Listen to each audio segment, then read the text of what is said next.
बिस्मिल्लाहिर्रहमानिर्रहीम। अस्सलाम वालेकुम। उम्मीद करता हूँ आप सब खैरियत से होंगे। आज की वीडियो में मैं आपके साथ शेयर करने वाला हूँ 5 ऐसे कंसोल बेस्ड प्रोजेक्ट आइडियाज़ जिनको डेवलप करके आपकी जो प्रोग्रामिंग की स्किल है आप उसको इन्हेंस कर सकते हैं। आपकी जो लॉजिक बिल्डिंग है वो भी इससे इम्प्रूव होगी और इसके साथ साथ आप जब एडवांस कंसेप्ट सीखोगे तो आप कॉन्फिडेंट फील करोगे क्योंकि आप ऑलरेडी कुछ ना कुछ प्रोजेक्ट्स बनाकर मूव कर रहे हो। सो बिना टाइम को वेस्ट किए हुए आज की वीडियो को स्टार्ट करते हैं। Console based project ideas black screen पे जो हम प्रोजेक्ट अभी तक बना रहे थे यूजिंग कॉटलिन प्रोग्रामिंग लैंग्वेज, तो एक चीज़ मैं यहाँ पे क्लियर कर दूँ, ये वीडियो जनरल है। आप किसी भी प्रोग्रामिंग लैंग्वेज का यूज़ करते हुए इन प्रोजेक्ट्स को बना सकते हैं। अगर आप जावा सीख रहे हैं, आपने बेसिक सीख लिए हैं, तो आप इन प्रोजेक्ट्स को डेवलप कर सकते हैं। या फिर आप पाइथन में हैं, सी शार्प सीख रहे हैं या एनी अदर प्रोग्रामिंग लैंग्वेज, किसी भी प्रोग्रामिंग लैंग्वेज में हैं, आप ये प्रोजेक्ट्स इजीली बना सकते हैं। अगर आपने वेरिएबल्स के कॉन्सेप्ट को समझ रखा है, ऑपरेटर्स का कॉन्सेप्ट आपको है, सिलेक्शंस के बारे में नॉलेज है आपको, लूप्स पढ़ लिए हैं आपने, और इसके साथ साथ अगर आप फंक्शन भी पढ़ चुके हो, वो एक प्लस पॉइंट है। तो आप किसी भी प्रोग्रामिंग लैंग्वेज का यूज़ करते हुए इन प्रोजेक्ट्स को डेवलप कर सकते हो। तो सबसे पहले जो प्रोजेक्ट है वो है हमारे पास सिंपल कैलकुलेटर एप्लीकेशन। ओके, ये सबसे पहला प्रोजेक्ट क्यों रखा है मैंने इस लिस्ट में, उसका रीज़न ये है। देखें, अगर आपको मैं कोई ऐसा प्रोजेक्ट बता दूं कि आप जो है वो मेन्यू बनाओ किसी भी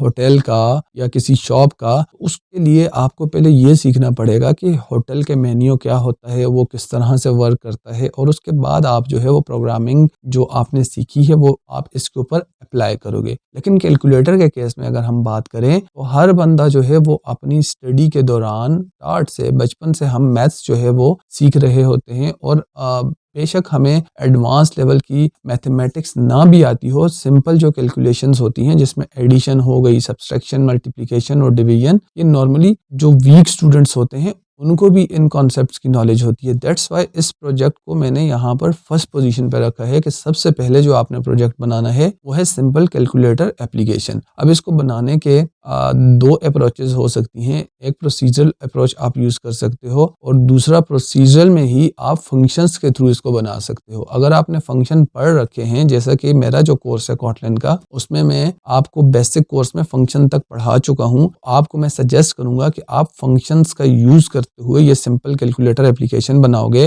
जिसमें सबसे पहले आप यूज़र से पूछोगे कि आप क्या करना चाहते हो। ठीक है, एक प्रॉम्प्ट मैसेज दोगे और उसे 4 ऑप्शन दे दोगे कि यार एडिशन, मल्टीप्लिकेशन, सब्सट्रैक्शन और डिवीजन में से क्या करना चाहते हो, तो वो सिलेक्ट करेगा जो भी ऑप्शन। फिर आप यूज़र को बोलोगे फर्स्ट नंबर इनपुट करो, सेकंड इनपुट करो, और उसके बाद जो है वो जो है यूज़र को आप उसके जो रिजल्ट हैं, अगर प्लस के ऑपरेशन का कहा है तो प्लस का ऑपरेशन परफॉर्म होना चाहिए। 4 फंक्शन आप बना लेंगे 4 ऑपरेशंस के लिए, और आपकी इस प्रोजेक्ट की जो लर्निंग है उसके अंदर आपके वेरिएबल्स यूज़ होंगे, आपकी जो कंडीशनल स्टेटमेंट्स हमने पढ़ी हैं वो यूज़ होंगी, आपके ऑपरेटर्स यूज़ होंगे और आपके लूप्स भी यूज़ हो सकते हैं। अगर आप चाहते हो कि आपका जो प्रोग्राम है वो बार बार चलता रहे अनटिल अनलेस यूज़र जो है उसको एग्जिट ना करे, उसके लिए आपको लूप भी लगाना पड़ेगा। जितने भी कॉन्सेप्ट्स हमने पढ़े हैं वो सारे के सारे इस सिंपल कैलकुलेटर एप्लीकेशन के अंदर आप यूज़ करोगे, तो आपको जो लॉजिक बिल्डिंग है वो भी आपकी इम्प्रूव होगी और आप थोड़ा कॉन्फिडेंट फील करोगे कि यार ये चीज़ मैंने बना दी है। तो सबसे पहले आपने यही कोशिश करनी है कि इस प्रोजेक्ट को आप खुद बनाओ, खुद बनाने की कोशिश करो। उसमें जो प्रॉब्लम्स आए, जो इश्यूज आपके आ रहे हैं, वो आपने स्टैक ओवरफ्लो पे सर्च करने हैं। मैं आपको बिल्कुल भी बिगिनर लेवल पे सजेस्ट नहीं करूंगा कि जाके आप चैट जीपीटी से सारा कोड लिखवा लें और उसको कॉपी करके पेस्ट करके और रन करके देख लें। नहीं, ये आपने बिल्कुल नहीं करना। आप अभी इनिशियल फेज में हो, आप थोड़ा सा ज़रा चीज़ों को सीखने के लिए कम से कम पहले 2-3 प्रोजेक्ट्स तो आप स्टैक ओवरफ्लो से हेल्प लेके करो, गूगल पे सर्चेस करके उसके थ्रू करो। ओके, अब हम चलते हैं अपने नेक्स्ट प्रोजेक्ट की तरफ। ओके, हमारा जो सेकंड प्रोजेक्ट है वो है इवन ऑड चेकर। यानी कि हमारे पास मैथ्स में इवन और ऑड नंबर होते हैं, 1 is odd and 2 is even. इसी तरह 4, 6 जो है वो हमारे पास इवन है। और ये एक बिल्कुल सिंपल सी एप्लीकेशन है जो आप सीखोगे, आप बनाओगे, और इस एप्लीकेशन के अंदर आपका जो यूज़ होंगे ऑपरेटर यूज़ होंगे, और आपकी जो इफ स्टेटमेंट्स हैं या सिलेक्शन स्टेटमेंट जिनको हम बोलते हैं वो यूज़ होंगी। इसमें आप स्कैनर का भी यूज़ करोगे, यूज़र को प्रॉम्प्ट मैसेज दोगे कि कुछ नंबर जो है वो इनपुट करे, जैसे ही नंबर इनपुट होगा फिर आप उसको चेक करोगे कंडीशन लगाकर आया जो नंबर है वो इवन है या ऑड है, तो मैं आपको एक सजेशन दे देता हूँ। इसमें आपका रिमाइंडर ऑपरेटर जो है वो यूज़ होगा, और रिमाइंडर ऑपरेटर का आप यूज़ करते हुए ये चेक करेंगे कि आपके पास जो रिमाइंडर है अगर वो 0 आ रहा है तो आपका number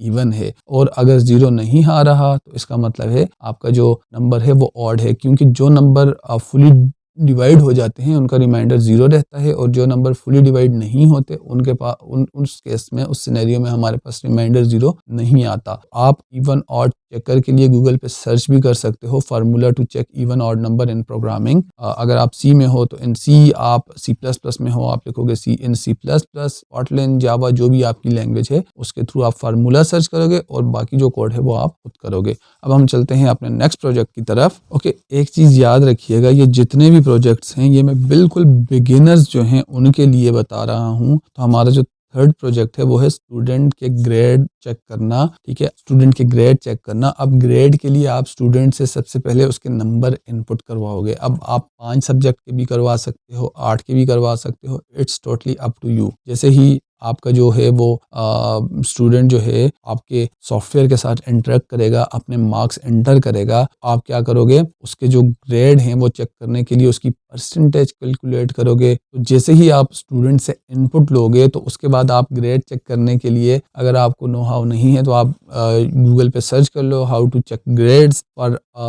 5 subjects, for 10 subjects, for 8 subjects. आपको वहाँ से हेल्प मिल जाएगी और उसको आप यूज़ करते हुए जो है ग्रेड के लिए आप प्रोग्राम बना सकते हो। वैसे मैं ये वाला जो ग्रेड चेकर है ये मैं ऑलरेडी बना के आपको दिखा चुका हूँ using if statement, else if statement, जिसमें हमने एल्स इफ लेडर यूज़ की थी, इफ एल्स हम बार बार यूज़ कर रहे थे। तो यहाँ पे थोड़ा सा सिनेरियो आपने चेंज रखना है। आपने स्टूडेंट से नंबर इनपुट करवाने हैं, वो 5 सब्जेक्ट हों, 8 हों, वो जितने भी सब्जेक्ट आप इनपुट करवाना चाहते हो स्टूडेंट से इनपुट करवाओगे और उसकी कैलकुलेशन करोगे। कैलकुलेशन करने के बाद आप उसका जो रिजल्ट होगा उसको चेक करोगे यूजिंग सिलेक्शन स्टेटमेंट्स। वो आप व्हेन स्टेटमेंट भी यूज़ कर सकते हो, अगर कॉटलिन में हो, जावा में हो तो आप स्विच स्टेटमेंट यूज़ कर सकते हो, या फिर एल्स इफ लेडर भी आप यूज़ कर सकते हो। नेक्स्ट हमारे पास है BMI calculator, body mass index calculator. BMI calculator के लिए आपने सबसे पहले गूगल पे जाना है और सर्च करना है BMI कैलकुलेटर फार्मूला। ठीक है, वहाँ से आपको फार्मूला मिल जाएगा और वो आपको बताएगा कि उसमें आपको ये पता चल जाएगा कि क्या क्या चीज़ें रिक्वायर्ड हैं। फॉर एग्जांपल आपको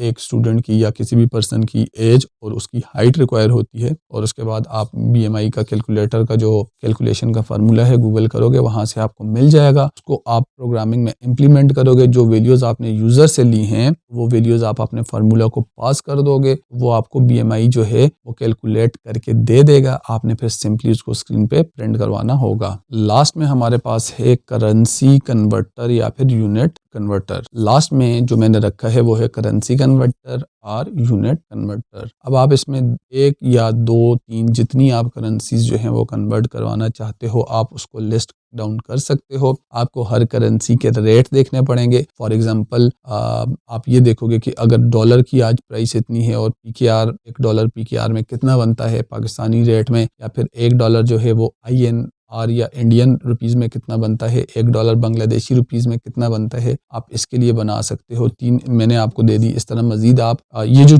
करेंसी है कितना कन्वर्ट हो रहा है, कितना बन रहा है, ये आप गूगल से देख सकते हो। उसके बाद जो आप अपना फार्मूला प्रोग्रामिंग में उसको अप्लाई करोगे, यूज़र से इनपुट लोगे और उससे यूज़र से ये भी पूछोगे कि आपने जो करेंसी इनपुट की है वो आप, लेट्स से फॉर एग्जांपल उसने कहा कि यार मैंने $1 को कन्वर्ट करना है PKR में, तो आप उससे पूछोगे कि आप पहले पूछोगे कि क्या करना चाहते हो, डॉलर को कन्वर्ट करना चाह रहे हो, तो वो आपको एक नंबर आप वहाँ पे डिफाइन कर सकते हो। ये आपको कंडीशंस खुद बनानी पड़ेंगी। ओके, यहाँ पे आपकी इफ स्टेटमेंट यूज़ होंगी या व्हेन स्टेटमेंट भी आप यूज़ कर सकते हो। तो ये आपने बनाने हैं, या फिर आप यूनिट कन्वर्टर बना सकते हो, लाइक 1 किलोमीटर, 1 मीटर, इस तरह की जो चीज़ें होती हैं, seconds to millisecond, milliseconds to seconds, इस तरह के भी आप बना सकते हो जो आपको ईजी लगे, जिसमें आपकी ग्रिप है। इसमें अगर आपको करेंसीज के बारे में नॉलेज है तो आप उस पर बनाओ, यूनिट्स के बारे में नॉलेज है उसमें बनाओ। अगर दोनों के बारे में नॉलेज नहीं है तो थोड़ा सा गूगल कर लो, सर्च कर लो। तो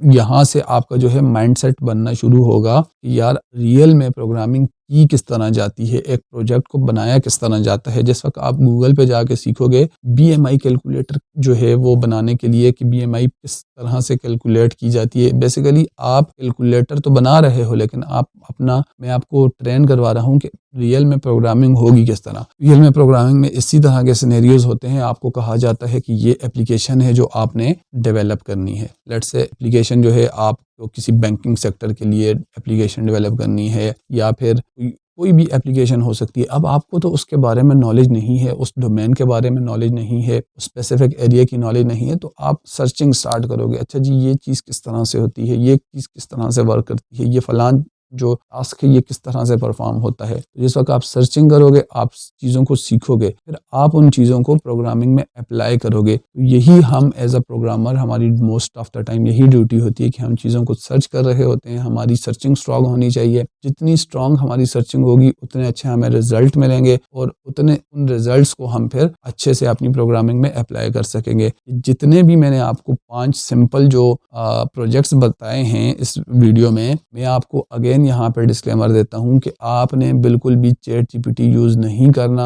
आप गूगल करो चीज़ों को, गूगल से ढूंढो, तलाश करो और ख़ुद सीखो चीज़ों को और इनको बनाओ, ताकि आपका माइंड सेट बने। देखिए ChatGPT का मैं आपको बोल सकता हूँ, आप जस्ट जाके ये सिंपल स्टेटमेंट यहाँ पे लिख दो ना प्रोजेक्ट का नाम, वो आपको पूरा प्रोजेक्ट जो है वो बना के दे देगा। ये सारे तो सिंपल प्रोजेक्ट्स हैं, ये तो वो बना के दे देगा, आपकी तो कोई लर्निंग ना हुई। अब जिस वक्त आप कम्प्लेक्स चीज़ों में जाओगे तो ChatGPT हो गया या कोई भी AI होगी, वो जिस वक्त आप कम्प्लेक्स प्रोजेक्ट बनाते हो तो वो उस तरह से परफॉर्म नहीं करता। उस तरह के आपके जो डिज़ायर्ड रिजल्ट्स होते हैं वो नहीं दे रहा होता। वो जो उसकी लॉजिक बिल्डिंग है, लॉजिक चेकिंग है, वो उस तरह की नहीं है जिस तरह एक ह्यूमन का ब्रेन थिंक करता है। क्योंकि मैंने ChatGPT को यूज़ करता हूँ डेवलपमेंट के लिए, क्योंकि अभी हमारा एक्सपीरियंस है तो हम यूज़ करते हैं। लेकिन प्रॉब्लम ये आता है जब भी कोड थोड़ा सा लेंथी हो और चीज़ें थोड़ी सी लॉजिकल हो जाएं, तो ChatGPT उनके सही से रिजल्ट नहीं दे पाता। तो फिर हमें खुद एक एक चीज़ को मैन्युअली चेक करना पड़ता है, देखना पड़ता है, समझना पड़ता है। अगर आप स्टार्ट में ही जंप कर जाओगे ChatGPT पर तो क्या होगा, आपको तो माइंड सेट स्टार्ट से ही बन चुका है ChatGPT पे हम सर्च करेंगे आंसर मिल जाएगा। तो फिर आगे जाकर इन लॉन्ग रन आपके लिए ये अच्छा नहीं है। आपका जो ब्रेन है वो फिर इसी की तरफ जाएगा कि यार आप हर चीज़ ChatGPT पे सर्च कर रहे हो, फिर आपको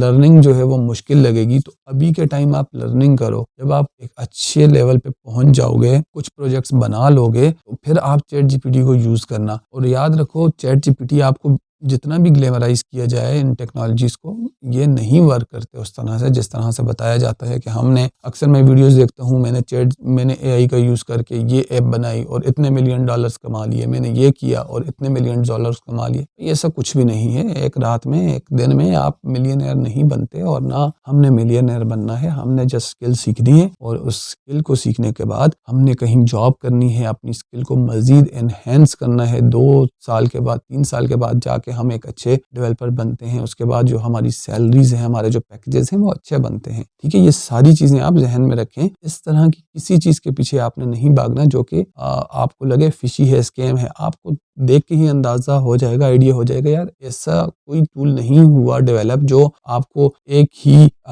कमांड के साथ आपको लाइक फ्यू आवर्स, मैं कहूँ यार चलो घंटे तो छोड़ो, 2 दिन ले ले, 2 दिन में आपको पूरी एप्लीकेशन वो खुद बना दे, आपको अपना दिमाग ना लगाना पड़े। ये नहीं पॉसिबल। तो इन सॉफ्टवेयर्स को, इन एप्लीकेशंस को, कंसोल बेस्ड एप्लीकेशन को आप C में हो, C++ में हो, जावा में हो, पाइथन में हो, कॉटलिन में हो, या एनी अदर प्रोग्रामिंग लैंग्वेज, इनको खुद बनाओ और बनाकर इसकी प्रैक्टिस करो अच्छे से। और अगर आप चाहते हो कि ये कोड आप चाहते हो कि मेरे साथ बनाने के बाद आप शेयर करो, तो उसके लिए आप मुझे कमेंट सेक्शन में बता देना। तो देन मैं क्या करूँगा, फिर कोई व्हाट्सएप का ग्रुप हम बना लेंगे या कुछ ना कुछ हम कर लेंगे। अगर आप चाहते हैं कि मैं आपका कोड रिव्यू करूँ, उस केस में मैं आपको आगे फर्दर तरीके भी बता दूंगा कि कोड आपने शेयर किस तरह करना है मेरे साथ, जिप किस तरह से बनानी है और हाँ आपने शेयर करना है। तो फिर अगर आप मुझे कमेंट सेक्शन में बोलोगे तो तभी मैं फर्दर उसके लिए कुछ करूँगा, कोई ग्रुप बनाकर या कुछ भी करके मैं पहले जो कमेंट होगा उसमें का लिंक ऐड कर दूंगा, ताकि जब भी कोई यूज़र आए तो वहाँ पे वो उसको देख सके और उस ग्रुप पे जाकर अपना कोड शेयर कर सके। तो वैसे हमारा जो है फेसबुक पे कंप्यूटर साइंस एंड हैक के नेम से एक पेज भी है जिसका लिंक आपको डिस्क्रिप्शन में मिल जाएगा हर वीडियो में, और हमारे व्हाट्सएप का जो व्हाट्सएप का चैनल भी बना हुआ है, तो आप वहाँ पे भी ज्वाइन कर सकते हो। वहाँ पे भी हम वीडियोस वगैरह लिंक वगैरह शेयर करते हैं, ताकि आपको अगर यूट्यूब से नोटिफिकेशन मिस हो जाए तो वो आपको वहाँ पे देखने को मिल जाएगी। इंस्टाग्राम पे भी आप मुझे फॉलो कर सकते हैं, और दूसरे जो प्लेटफॉर्म्स हैं जिनके लिंक आपको अवेलेबल हैं, तो जहाँ पे भी आप हो वहाँ पे आप मुझे फॉलो करो, और हमारी जो वीडियोस हैं इनको ज़्यादा से ज़्यादा शेयर करो, ताकि ज़्यादा से ज़्यादा लोगों तक बात पहुँच सके। आई होप आज की वीडियो आपको अच्छी लगी होगी। मिलते हैं नेक्स्ट वीडियो में, तब तक के लिए अल्लाह हाफिज़।